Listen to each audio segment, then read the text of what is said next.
नमस्कार दोस्तों। अगर आप अपना घर बनाने वाले हो या कंस्ट्रक्शन स्टार्ट हो चुका है तो ये वीडियो आपके लिए लाखों रुपए बचा सकता है। मैक्सिमम लोग कॉस्ट बचाने के चक्कर में चीप मटेरियल यूज करते हैं और बाद में उन्हें रिपेयर, लीकेज, क्रैक पर डबल पैसा खर्च करना पड़ता है, जो कि उनका नुकसान कर देती है। तो इस वीडियो में मैं आपको बताऊंगा क्वालिटी कॉम्प्रोमाइज किए बिना कॉस्ट कैसे रिड्यूस करें, मटेरियल वेस्टेज कंट्रोल कैसे किया जाता है, इंजीनियर हायर करते समय आपको कौन से टाइप का इंजीनियर हायर करना है, कितने एक्सपीरियंस का इंजीनियर हायर करना है, साइट मिस्टेक्स जो बजट बिगाड़ देती है उनके बारे में हम बात करने वाले हैं। तो ये वीडियो आप लास्ट तक जरूर देखिए। लास्ट में मैं आपको कुछ पावरफुल ऐसी टेक्निक्स बताने वाला हूँ जो आपके लाखों रुपए बचा सकता है आज के महंगाई के जमाने में। तो चलिए शुरू करते हैं। एज पर 2026 कंस्ट्रक्शन का काम कैसे किया जाना चाहिए लाखों रुपए बचाने के लिए। तो अभी हम जानने वाले हैं स्टेप बाय स्टेप कौन से मिस्टेक्स हमें अवॉइड करना चाहिए हमारे कंस्ट्रक्शन वर्क में, जिसके कारण हम हमारा पैसा बचा सकते हैं। तो उसमें सबसे पहले आता है हमारा प्रॉपर प्लानिंग एंड ड्राइंग। हाँ दोस्तों, सबसे पहले कॉस्ट सेविंग फैक्टर यही होता है कि आप अपने घर का प्लानिंग करके लीजिए। उसके बाद में आपको कंस्ट्रक्शन स्टार्ट करने से पहले कौन से ड्राइंग चाहिए, चलिए जानते हैं। जब भी आप कंस्ट्रक्शन स्टार्ट करने वाले हो तो आपका इंजीनियर आपको architectural drawing, structural drawing, column beam layout, plumbing layout और उसके बाद में फाइनल आता है इलेक्ट्रिकल लेआउट। ये सभी टाइप के ड्राइंग्स आपको आपके इंजीनियर ने देना चाहिए, क्योंकि इसी ड्राइंग के बदौलत आपका घर ये भविष्य में निर्माण होता है।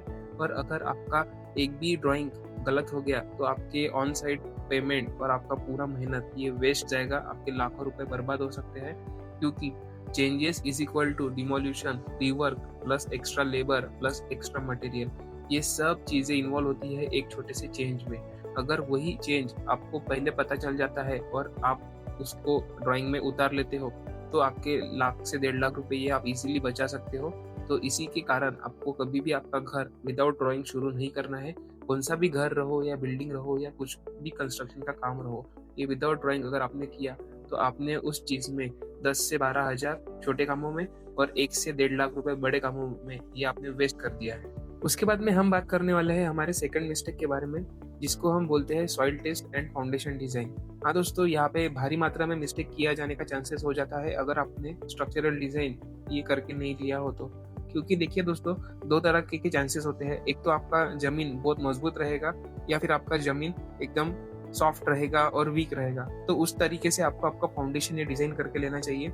कभी कभी क्या होता है, एकदम मजबूत जमीन में भी हम हेवी तरीके का स्टील डाल के, हेवी तरीके का कॉलम डाल के अननेसेसरी खर्चा बढ़ा देते हैं और वही चीज हम दोहराते हैं वीक जमीन में। अगर वहां पे वीक फाउंडेशन रहा, वीक सॉइल बेरिंग कैपेसिटी रही, जिसे हम एसबीसी कहते हैं टेक्निकल टर्म्स में, अगर वहां पर कम से कम मात्रा में भी आपने स्टील में या कंक्रीट में अगर काम किया तो भी आपका घर अच्छी तरीके से रहेगा।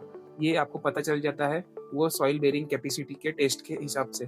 तो इसीलिए कभी भी फाउंडेशन डिजाइन करने से पहले आपको आपके घर की एसबीसी जान के लेना चाहिए कि वो वहाँ पे आपका यहाँ पे सॉइल बेरिंग कैपेसिटी कितना जा रहा है, वहाँ पे मेरा घर कितना लोड ले सकता है। ये सब डिजाइन करके ही आपको आपका फाउंडेशन ये डिजाइन करना चाहिए। क्योंकि अदरवाइज मजबूत जमीन में अगर आप मजबूत फाउंडेशन डाल दोगे तो अननेसेसरी आपने खर्चा बढ़ा दिया, और वीक जमीन में अगर आपने वीक फाउंडेशन डाल दिया तो आपने आपका घर कमजोर बना दिया। इसीलिए आपको घबराना नहीं है, आपको एसबीसी टेस्ट ये हमेशा करके लेना है कौन सी भी बिल्डिंग बनाने से पहले। अभी हम बात करने वाले हैं कि सबसे बड़ी मिस्टेक जो आपके कंस्ट्रक्शन में आप करते हो वो होती है एक इंजीनियर को हायर करे बिना कॉन्ट्रैक्टर को फुल रिस्पॉन्सिबिलिटी दे देना। हाँ दोस्तों, इंजीनियर को हायर करना बहुत ज्यादा इंपॉर्टेंट है। वो किसी लिए, चलो मैं आपको बताता हूँ। इंडिया में सबसे कॉमन मिस्टेक यही करते हैं लोग कि ठेकेदार को फुल रिस्पॉन्सिबिलिटी दे देते हैं, इंजीनियर को साइड में रख के। बट इसमें क्या होता है कि कॉन्ट्रैक्टर और इंजीनियर्स के रोल्स एंड रिस्पॉन्सिबिलिटीज अलग अलग होते हैं। कॉन्ट्रैक्टर का मेन फोकस होता है लेबर मैनेज करना, काम जल्दी फिनिश करना और अपना मार्जिन बचाना, जबकि इंजीनियर का फोकस होता है structural safety, material optimisation, cost control और quality execution and timely execution. ये तरीके होते हैं काम करने के, और हर किसी की रिस्पॉन्सिबिलिटी अगर उसने अच्छी तरीके से निभा लिया तो आपका घर और आपकी बिल्डिंग एट द एंड बहुत अच्छी तरीके से तैयार होकर आपको आपके हाथ में मिल जाएगी।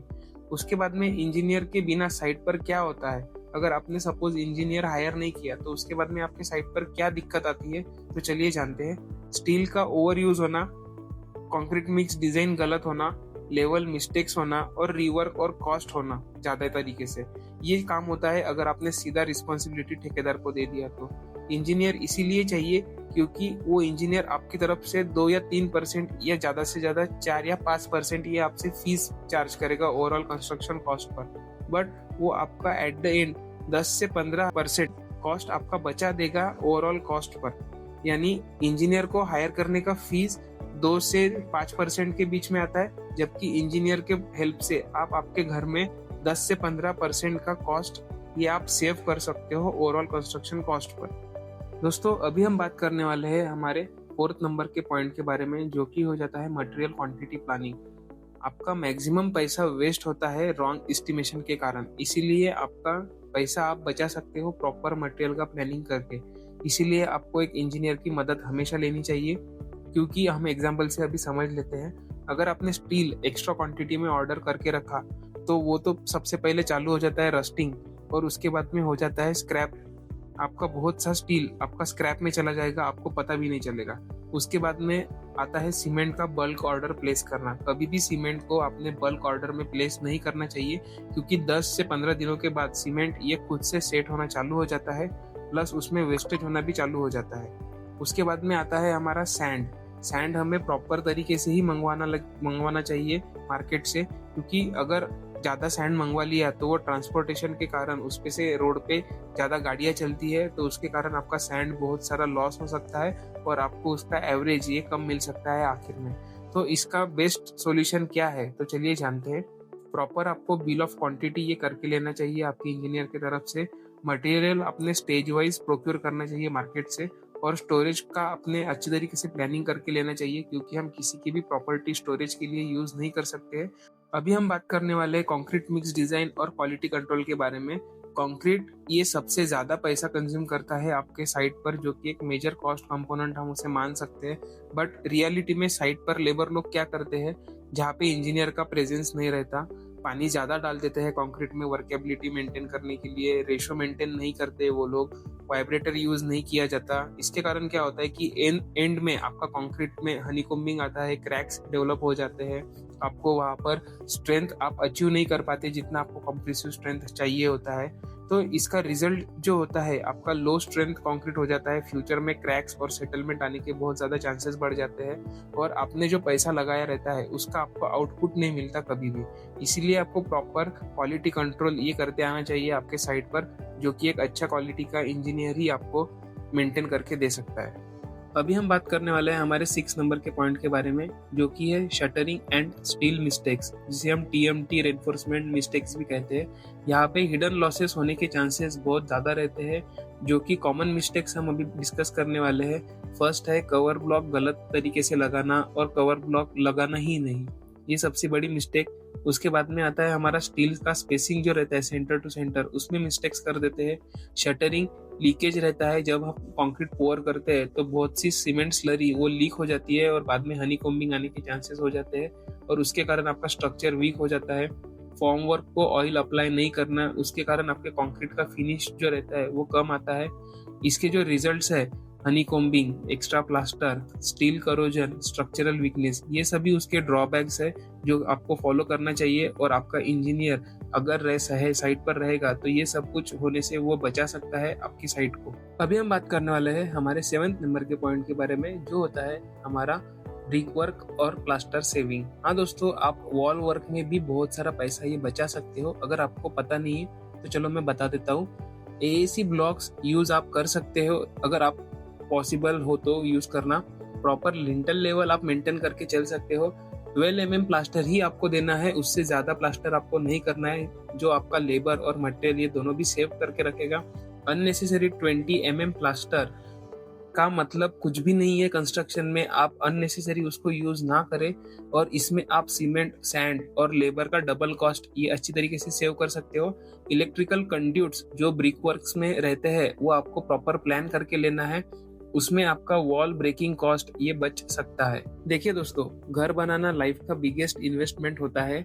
सेविंग का मतलब चीप मटेरियल यूज करना नहीं होता। सेविंग का मतलब होता है स्मार्ट प्लानिंग, राइट इंजीनियर और राइट एग्जीक्यूशन। ये तरीके से आप आपका घर कंस्ट्रक्ट कर सकते हो।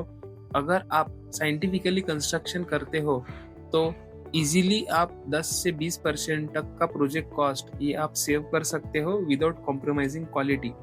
तो अगर ये वीडियो आपको वैल्यूएबल लगा हो तो एक लाइक, शेयर और कमेंट जरूर कर देना कि आपका कंस्ट्रक्शन एरिया कितना है और आपने आपका घर कितने रुपयों में कंस्ट्रक्ट किया था।